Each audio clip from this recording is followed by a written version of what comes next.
La Biblia inicia con el relato más conocido de todos: en el principio, Dios creó los cielos y la tierra. Es la frase inaugural de uno de los libros más influyentes de la historia humana, un texto que ha moldeado culturas, justificado imperios y definido el marco moral de millones. Sin embargo, lo que pocos se detienen a mirar con atención, es que los dos primeros capítulos del Génesis no cuentan la misma historia. En realidad, se contradicen. Frente al fervor religioso que clama por la inerrancia bíblica, lo primero que cae al suelo, como una hoja seca bajo el peso del tiempo, es la ilusión de la coherencia. Porque el Génesis no comienza con un solo relato, sino con dos. Y sus contradicciones no son sutiles, son estructurales. En Génesis 1, el orden de la creación es meticuloso. Dios actúa con ritmo, como si estuviera componiendo una sinfonía cósmica.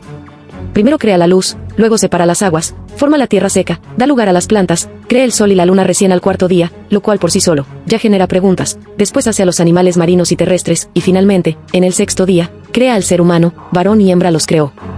Aquí, la humanidad surge como colofón del proceso creativo, el broche final que corona la obra.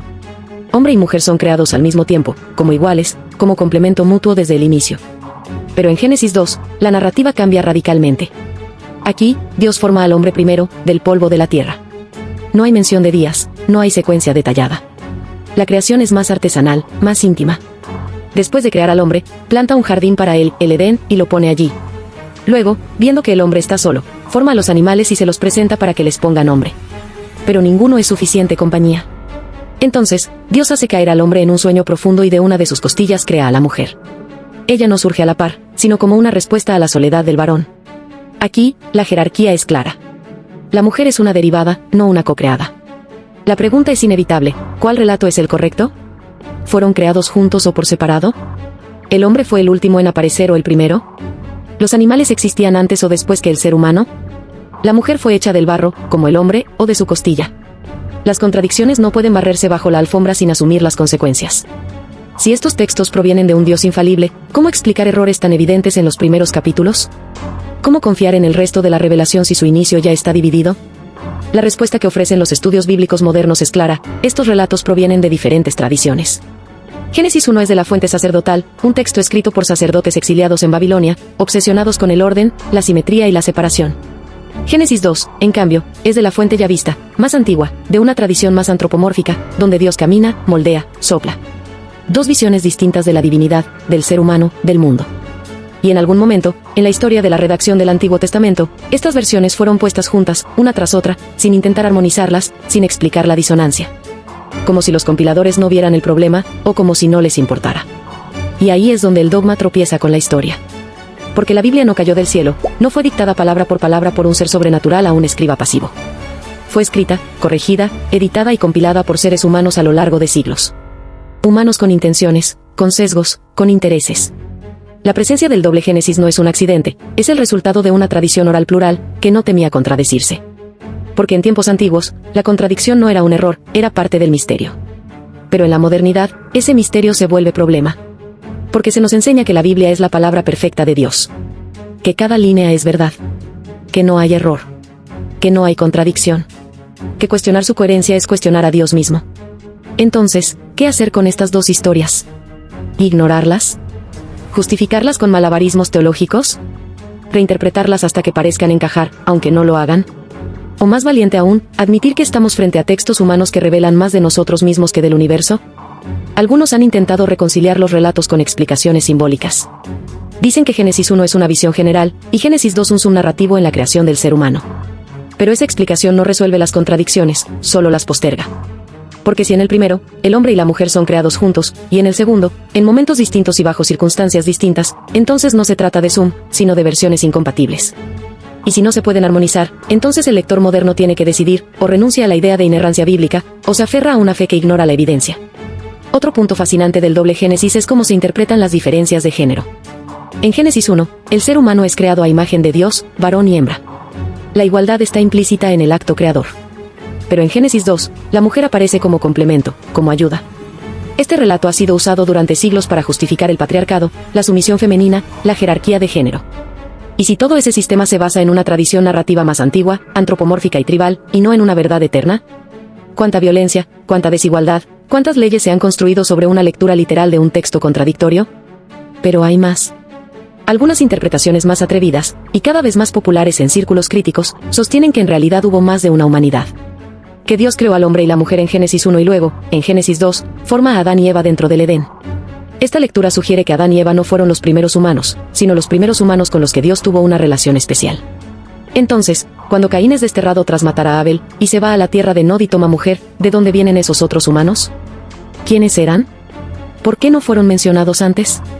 Esta posibilidad, de que el Edén fue un espacio aparte, un experimento de conciencia, y no el origen de la especie, plantea una relectura radical del mito fundacional.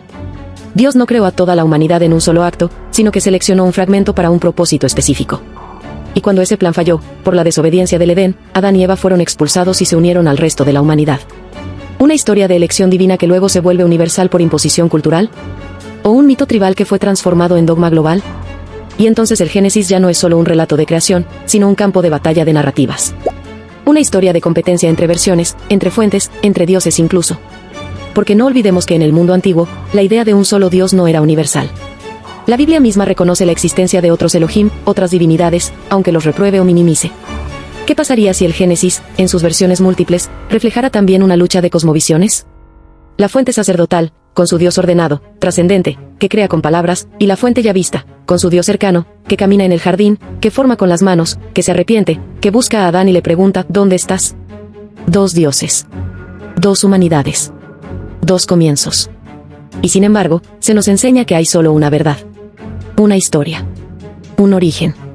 Pero el texto no dice eso. El texto dice lo contrario. El texto es testimonio de una tradición viva, cambiante, conflictiva. El texto no pide obediencia ciega. Pide lectura atenta. Lectura honesta. Aceptar el doble Génesis no es destruir la fe, sino rescatarla del absolutismo. Es reconocer que los antiguos no escribieron tratados científicos, ni tratados históricos. Escribieron relatos para explicar el misterio. Para darle sentido al dolor, al amor, a la muerte. Para decir, no sabemos cómo comenzó todo, pero esto es lo que creemos, esto es lo que sentimos.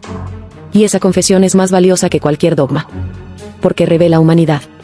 El problema surge cuando esa metáfora se convierte en doctrina. Cuando se obliga a millones a creer que el universo fue creado en 6 días literales. Que el hombre fue hecho de barro. Que la mujer viene de una costilla.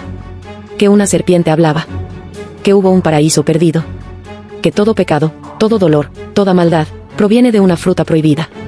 Esa literalidad infantiliza la espiritualidad. Reduce el misterio a un cuento rígido. Y lo peor, justifica el control. Porque el doble Génesis no es solo una curiosidad exegética. Es una puerta de entrada para cuestionar el resto del texto.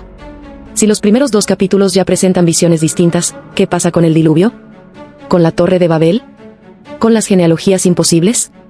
¿Con los cientos de años vividos por los patriarcas? ¿Con los milagros, las guerras santas, las leyes divinas? ¿Qué parte es metáfora y qué parte es imposición cultural? La historia de la Biblia, leída desde la crítica, es la historia de una construcción. No de una revelación mágica, sino de una negociación histórica. De textos recopilados, editados, corregidos. De visiones que compiten, que se superponen. Y el doble Génesis es la muestra más clara. La contradicción fundacional. La grieta que anuncia el colapso de la inerrancia. Pero también la grieta por la que entra la luz. Y quizás esa sea la enseñanza más profunda, que no necesitamos certezas absolutas para buscar lo sagrado. Que la espiritualidad puede ser honesta, incluso cuando reconoce sus límites. Que podemos encontrar belleza en textos antiguos, no porque sean perfectos, sino porque son humanos. Y en esa humanidad compartida, podemos construir una ética nueva. Una lectura nueva. Una fe que no tema la contradicción, sino que la abrace como parte del viaje. El Edén no fue un lugar. Fue un momento. Un instante de conciencia. De ruptura. De pregunta. El verdadero pecado no fue desobedecer, sino dejar de preguntar.